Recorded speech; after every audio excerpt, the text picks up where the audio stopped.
is a long step from the Wright brothers' fragile wings of cloth to crafts of metal that outrace the sun hundreds of miles above the Earth. This is only the beginning. Technological advancement gains momentum with every passing day. Before this century ends, we shall see progress in manned spaceflight that will make present-day ventures primitive by comparison.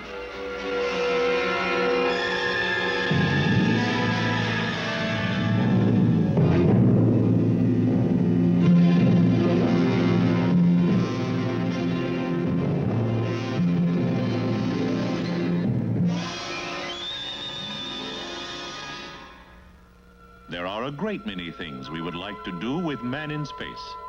However, even the most modest of these goals presents us with a tremendous technological challenge, particularly in the area of life support systems. Prior films in this series explained why we need a regenerative life support system, how machines recover oxygen, and how they purify wastewater for reuse. We examined the many chemical, physical, and mechanical principles employed in supplying men with oxygen, water, and food, methods for disposing of waste products, and demonstrated techniques for personal hygiene in a weightless environment. These systems are a distillation of our most advanced scientific thought, translated into functioning hardware, the beginning of a basic life support technology. Components in this system may or may not develop into flight hardware designs. This will depend on how well they prove out in long-duration manned ground tests. The design of an actual spacecraft must be tailored to a specific mission. We have to know what the mission will be, the size of the crew, their destination, and the duration of the total operation. These and many other factors will affect the spacecraft size, weight, and the amount of power required.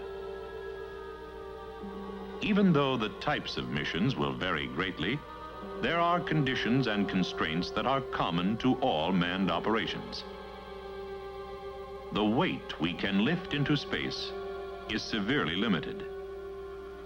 So the life support system must be as small, lightweight, and reliable as we can make it.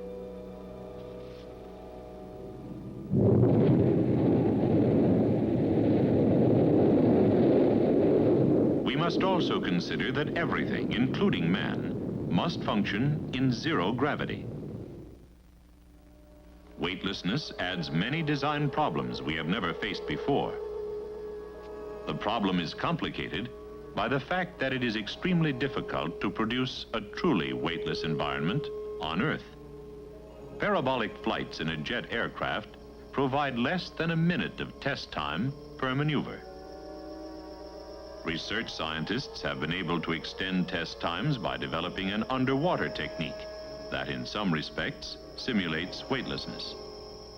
Another device, the free space simulator, approximates the difficulties encountered in doing useful work in zero gravity. In space, it will be virtually impossible to apply a twisting, pushing, or pulling force without something to hang on to. Our spacecraft designs must reflect an understanding of these problems and provide for them. Every system in a spacecraft, including man, either uses or produces heat, but more heat is generated than is used. The excess heat must be radiated to space. The amount to be radiated is constantly changing. Heat given off by the human body varies with the activity of the individual. Heat generated by electronic and process equipment fluctuates with the demands placed upon them.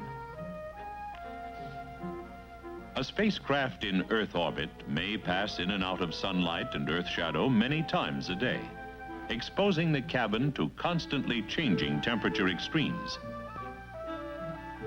A thermal control system must sense this varying rate of heat generation and adjust the flow of air and fluids to ensure a regulated temperature. For example, air in a spacecraft is more than a source of oxygen for the crew. It circulates in, around, and through men and machines, picking up heat generated in the cabin. In a continuous flow, it delivers the air to machines and devices which clean, purify, and cool it. One of these is the air conditioner. The fluid which circulates through this unit is first chilled in the space radiator. It then circulates to various components in the spacecraft, picking up heat as it goes.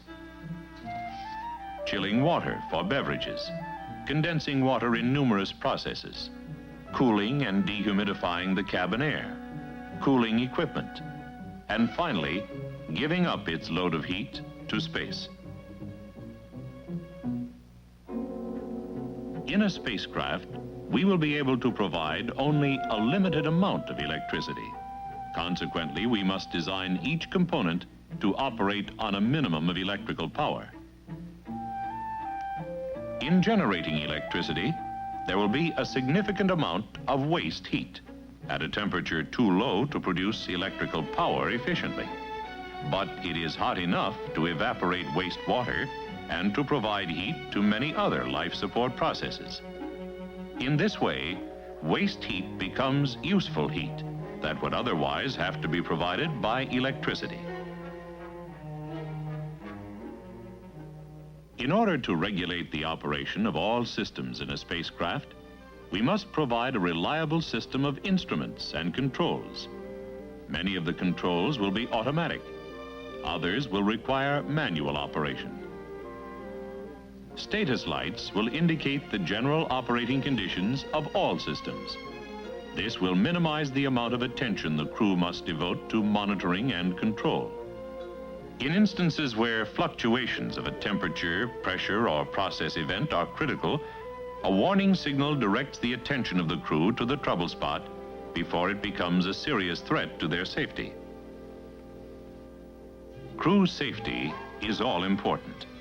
The success of a mission is dependent not only on the crew being safe, but feeling safe.